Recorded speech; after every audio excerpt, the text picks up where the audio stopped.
Will AI run laps around the president who naps? This afternoon, Joe Biden assembled a group of tech leaders to discuss the proliferation and threat of artificial intelligence.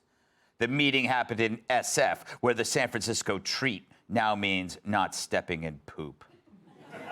But is old Joe really the best choice to meet with techies and figure out how to rein in AI before it's too late? He's not exactly Mr. Tech.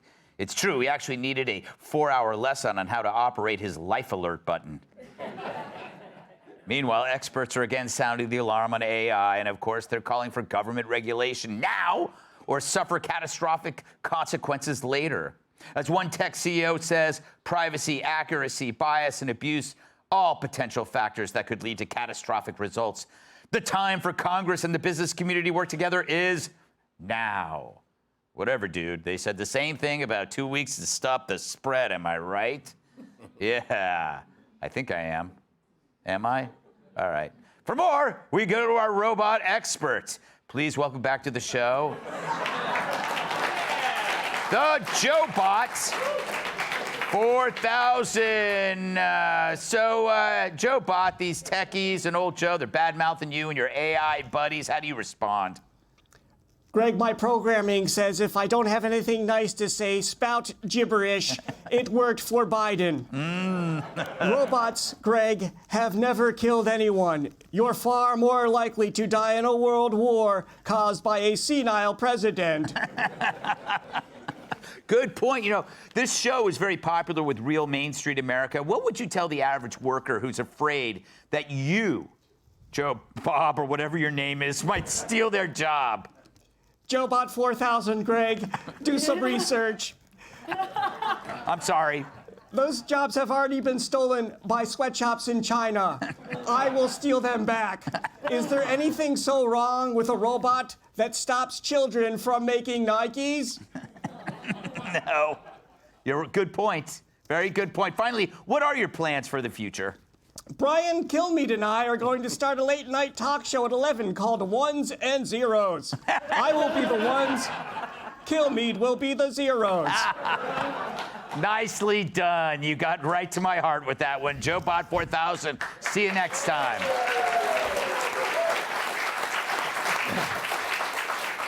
Charles, I bought into this panic early on, years ago, like 2011. I started reading about it, but it's starting to sound like Y2K to me. Are we kind of getting a handle on this, or is it too late? It's too late. It's too late. Yeah.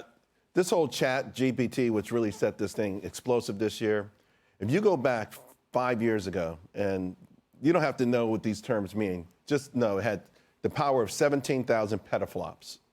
Today it has 22 billion petaflops. You don't need to know what a petaflop is. It's a quadrillion multiples. Like, it would take you, one petaflop, it would take you like 200 lifetimes to do a math equation as fast as one petaflop, something like that. Sounds like something that a pervert would wear at the beach.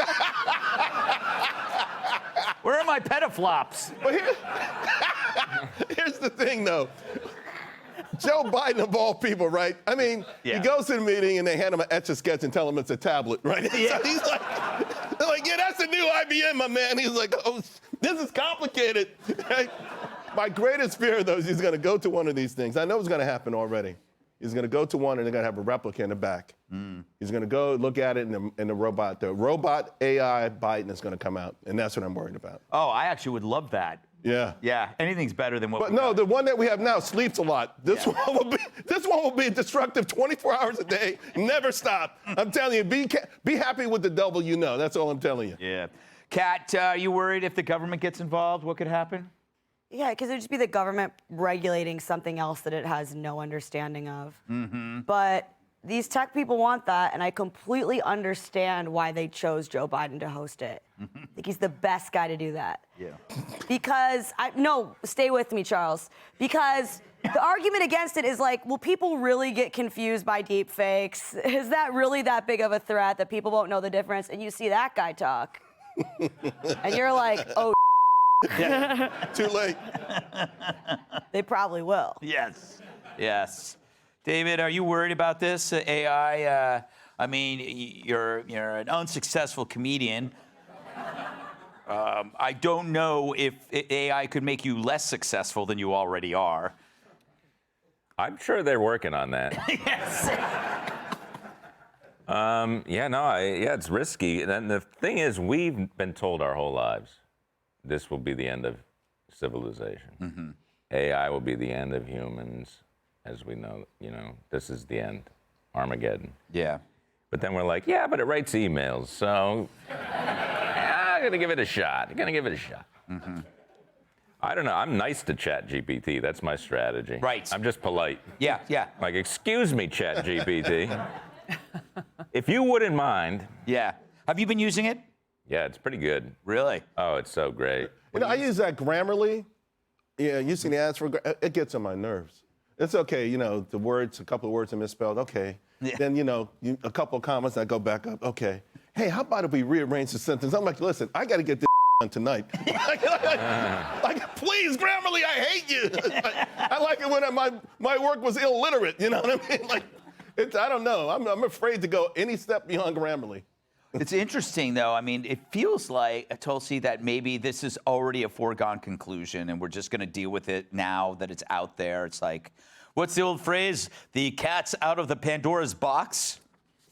That's it, right? Thank you. I don't think we should accept that. Yeah. In all seriousness, I think this is a completely unregulated space. It is the Wild West. No one really has any idea what this could evolve into and how quickly. We've already seen how it can be weaponized to spread propaganda very quickly.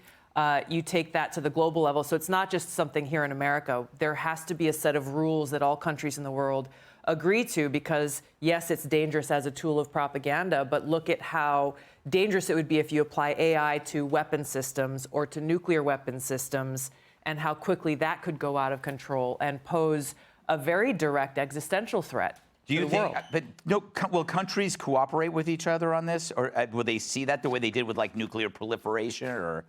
I mean, inwardly and selfishly, I don't think it's in their interest to welcome the end of the world either. Yeah.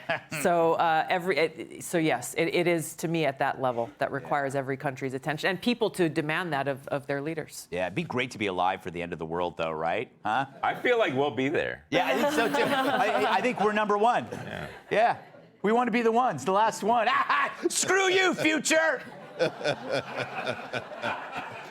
I mean, it's pretty funny when you look at it that way. All right. I mean, it's sad, too. But it is funny. All right, coming up, from a friendly fish to a crime that's creepy, local news that won't make you sleepy.